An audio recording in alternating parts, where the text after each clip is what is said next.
Dans ce module consacré au bouddhisme, nous allons nous pencher sur le concept de vacuité. C'est une notion qui est commune à la plupart des traditions asiatiques et elle joue dans le bouddhisme un rôle tout à fait particulier.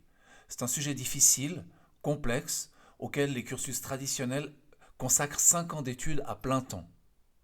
Nous, on va essayer juste de poser les éléments fondamentaux pour avoir une compréhension suffisamment claire de ce que ça peut être. On commence pour cela par ce qu'on connaît déjà, à savoir les 4 nobles vérités. Parmi lesquelles la première noble vérité, celle de la souffrance. Alors bien entendu, ce n'est pas une idée de douleur strictement parlant, mais bien une idée d'imperfection, d'insuffisance, de défaut en fait des expériences que nous vivons, qui ne sont jamais absolument parfaites. Même le bonheur le plus parfait a le défaut de ne pas durer toujours. À partir de là, il y a les souffrances grossières, qu'on perçoit facilement, et les souffrances subtiles qui nous apparaissent quand on commence à prêter un peu d'attention. La deuxième noble vérité, rappelons-nous, c'est que cette souffrance est causée. Elle a une origine. Elle dépend en fait d'un facteur déclencheur. Et ce facteur n'est autre que le désir et l'attachement.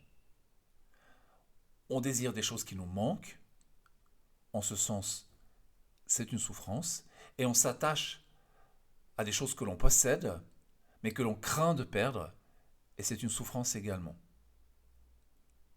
De la même manière, on peut s'attacher à l'absence de quelque chose, par exemple à l'absence de malheur. On s'attache au fait que quelque chose ne soit pas là et que notre bonheur et notre bien-être dépendent, en fait, que le malheur ne surgisse pas, ou la maladie, ou la mort. À partir de là, il faut se poser la question de ce qu'on désire et de ce à quoi on s'attache. Alors on peut se fixer sur une multitude de choses, mais elles ont toutes en commun quelque chose qui les caractérise pareillement. À savoir, on souhaite qu'elles durent toujours. Je souhaite vivre toujours, je souhaite que le malheur ne vienne jamais, je souhaite posséder quelque chose éternellement, etc. La caractéristique commune à tous les objets de désir et d'attachement, c'est la dimension de permanence que nous souhaitons obtenir en nous fixant sur eux. Malheureusement, il semble bien que la réalité soit constituée un peu autrement, puisque tous les phénomènes qui se produisent, des phénomènes matériels, météorologiques, humains, psychiques, etc., ont en commun 3 caractéristiques. La première, c'est qu'ils se transforment. Ils changent en permanence. Les corps changent, les objets vieillissent, la météo se transforme, les relations sociales se réorganisent, tout se transforme sans cesse. À ce titre, rien n'est stable. En termes de permanence, on n'y est pas du tout. Deuxièmement, tous les phénomènes composent pour exister des éléments divers. Un corps, par exemple, est composé d'eau et de carbone, d'autres éléments seront composés de parties différentes, mais dans tous les cas, aucun élément n'est fait d'une seule matière complètement stable. Ce sont tous des assemblages. Troisièmement, les phénomènes n'existent pas par eux-mêmes. Un être humain, par exemple, il a fallu lui donner naissance. Ça ne dépend pas de lui. Et ensuite, l'air qu'on respire, nous n'avons pas produit, pas davantage que la nourriture que nous mangeons ou les soins et la sécurité que nos parents nous ont conférés à notre naissance. En ce sens-là, nous ne sommes pas autonomes, nous sommes composés et nous sommes en transformation permanente. Ce qui permet d'isoler 3 critères.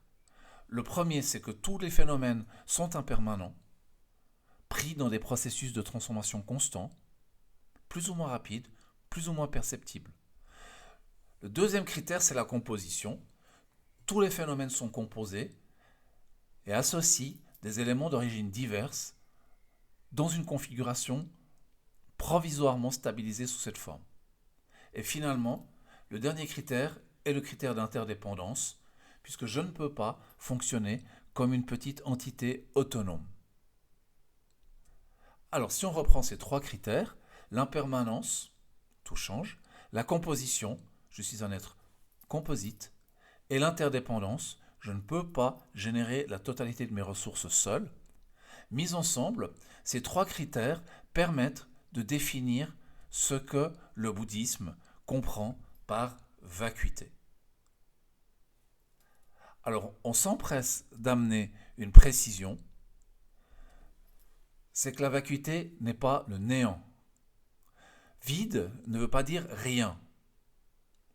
Par exemple, un objet, un être humain, peut être jugé vide au sens où il est impermanent, composé et interdépendant. Ça ne veut pas dire qu'il n'existe pas. Un caillou est vide, mais il est là. En anglais, l'expression se dit « emptiness is not nothingness ». Et là, on comprend mieux le hiatus qu'il peut y avoir entre vide et rien.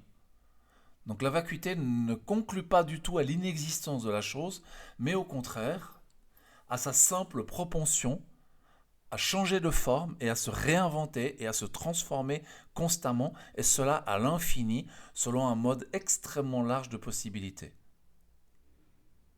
Un corps humain, par exemple, une fois mort, se transforme en carbone, en engrais, en gaz, en ce que vous voudrez. Il n'est pas réduit à rien à ce titre-là.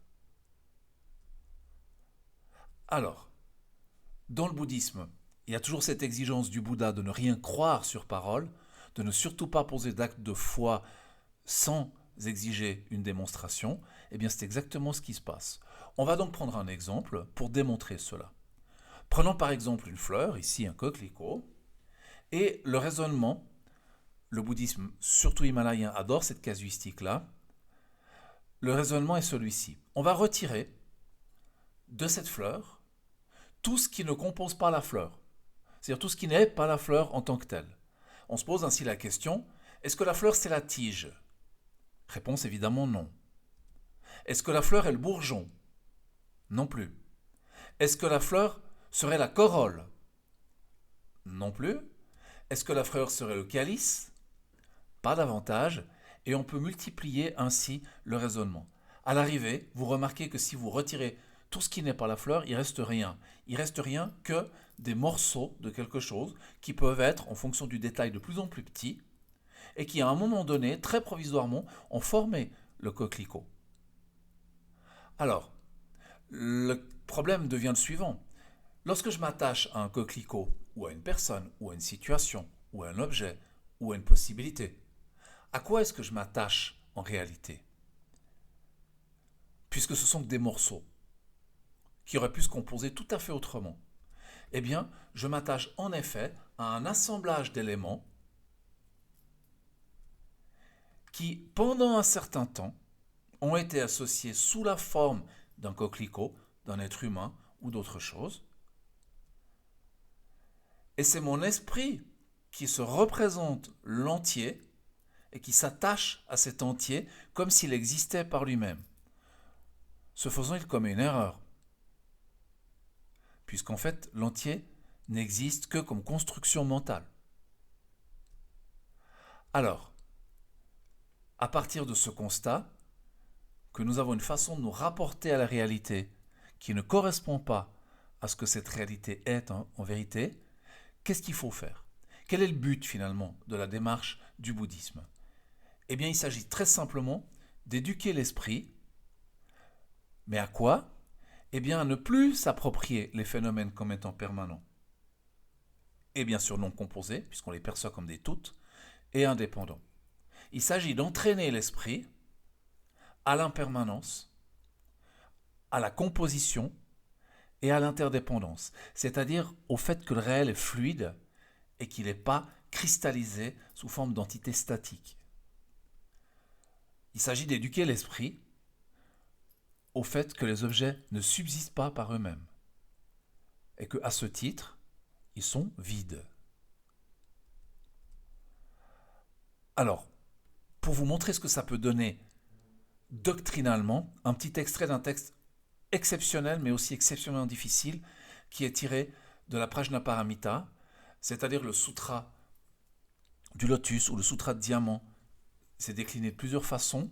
Il en existe plusieurs versions. La plus courte fait quelques milliers de vers et la plus longue va monter jusqu'à 100 000 vers. Et elle relate des enseignements qui auraient été donnés par le Bouddha à Rajgir, sur le pic des Vautours, où dans le deuxième et troisième tour de roue du Dharma, il va être question de vacuité. Alors, voilà le texte. On a donc les disciples du Bouddha qui sont là, tous en état d'éveil et très inspirés par la pratique exemplaire du maître, et ils discutent entre eux, le Bouddha quittant sans ou précisant un certain nombre de propositions. Alors il y en a un qui s'appelle Avalokiteshvara et l'autre Sharadvatiputra, qui est abrégé en forme de Shariputra. Et Shariputra, vous le retrouverez au temple du Mont Pèlerin, c'est un des deux disciples principaux qu'on représente souvent à gauche et à droite du Bouddha, Shariputra d'un côté et Moggallana de l'autre. Alors c'est un dialogue entre les deux.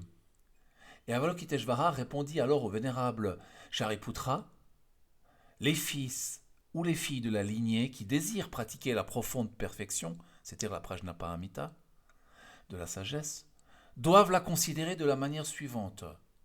Ils doivent contempler correctement et à maintes reprises, vous voyez que c'est pas facile, ça demande un entraînement, le fait que les 5 agrégats, eux aussi, sont vides de nature propre. Les 5 agrégats sont les 5 familles d'éléments qui nous composent et qui composent tous les phénomènes. La forme est vide. C'est-à-dire la forme, c'est quelque chose qui organise les choses provisoirement. La vacuité est la forme. La vacuité n'est pas autre que la forme et la forme n'est pas autre que la vacuité. De même, la sensation, l'identification, les facteurs composés et la conscience sont vides. Alors c'est un texte qui peut paraître difficile, mais si vous prenez la peine de vous rappeler que vide ne signifie pas rien, mais signifie impermanent, composé et interdépendant, le texte prend beaucoup de sens. Ça demanderait d'énormes explications, mais on peut comprendre des bribes de cette façon-là. Shariputra, ainsi, tous les phénomènes sont-ils vacuités. Ils sont sans caractéristiques. Ils ne naissent ni ne cessent. Ni ne sont souillés, ni non souillés, ni déficients, ni parfaits. En conséquence, Shariputra, dans la vacuité, il n'y a ni forme, ni sensation, ni identification, ni facteur composé, ni conscience. Ni œil, ni oreille, ni nez, ni langue, ni corps, ni mental, ni forme, ni son, ni odeur, ni saveur, ni objet du toucher, ni phénomène mental. Alors on peut penser qu'il y a un nihilisme, là, que tout est nié. Mais en fait, ce qui est nié, c'est que ces choses existent par elles-mêmes. Et le petit chapitre se termine de cette façon-là.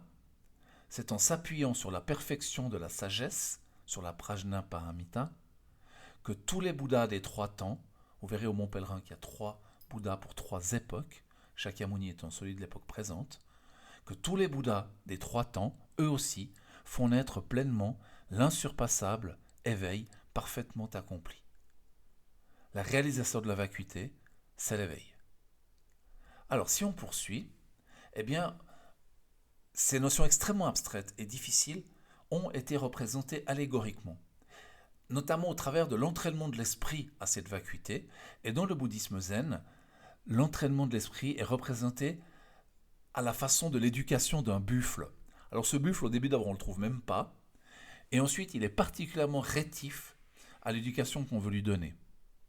Et il y a une douzaine de vignettes dans le bouddhisme zen qui relatent en fait la domestication et l'apaisement de ce buffle qui est de plus en plus flexible et de plus en plus apaisé. On y reviendra. Dans l'Himalaya, on a le même récit, mais cette fois-ci, c'est sous la forme de l'éducation d'un éléphant. Alors, une fois que l'expérience de la vacuité est intégrée à l'esprit, que devient l'esprit ? Eh bien, il expérimente le monde dans une dynamique parfaite de non-attachement. Attention, on n'a pas dit du détachement. Le détachement, c'est un rejet. Là, il s'agit simplement de renoncer à s'attacher, de renoncer à saisir, c'est-à-dire de recevoir les choses comme étant fluides et en transformation. Ça ne veut pas dire qu'on n'aime pas les gens. La deuxième caractéristique, c'est que l'esprit devient parfaitement clair. On a retiré tous les voiles, toutes les perturbations mentales qui affectaient sa parfaite clarté et transparence. Et finalement, l'esprit devient totalement équanime, c'est-à-dire quoi qu'il arrive, la paix et la stabilité mentale sont maintenues. De cette façon, se trouve réalisé le potentiel d'éveil, c'est-à-dire finalement la nature de Bouddha qui apparaît, puisqu'on en a retiré tous les éléments qui l'altéraient et qui la voilaient. Et ce potentiel d'éveil est commun à tous les êtres sensibles. De la mouche à l'éléphant jusqu'à l'être humain, tous les êtres sensibles ont une capacité à atteindre l'éveil. Il va de soi, et nous y reviendrons, que pour certains d'entre eux, c'est plus difficile que pour d'autres. Mais c'est disponible. Enfin, dans les bouddhismes du grand véhicule, c'est-à-dire ceux qu'on trouve dans le bouddhisme indien, dans le bouddhisme himalayen et également dans le zen, cette éducation de l'esprit à la vacuité procède en réalité sur deux plans. Ces deux plans, ce sont la sagesse d'un côté et la compassion de l'autre. Alors quand on parle de sagesse, il faut bien entendre par là que ça renvoie à tous les éléments de vacuité. Est sage celui qui comprend l'impermanence, la composition et l'interdépendance. Et dans le Mahayana, cela doit être éduqué en même temps qu'on éduque à la compassion. Pour une raison simple, c'est que si vous considérez que tout est vide, que tout change, que finalement rien n'a de permanence véritable, vous pouvez très rapidement arriver à l'indifférence. Vous pouvez dire, mais finalement tout ça change, je m'en fiche complètement. Or, les êtres sensibles sont engagés dans des dynamiques dont certaines sont très souffrantes. Et ils méritent qu'on s'y intéresse et qu'on accompagne leur chemin et qu'on comprenne qu'ils cherchent en fait à ne pas souffrir et être heureux. Ça relève de la compassion. Donc si on n'est que dans la sagesse, on finira par nier les itinéraires des gens. Et à l'inverse, si on n'est que dans la compassion, on finira par s'attacher et à oublier qu'en fait tout est vide. Voilà, là vous êtes au cœur des concepts de vacuité et on verra ensuite comment il faut décliner ça dans des déclinaisons plus pratiques, c'est-à-dire notamment au travers de l'éthique, de la méditation et de l'entraînement de l'esprit.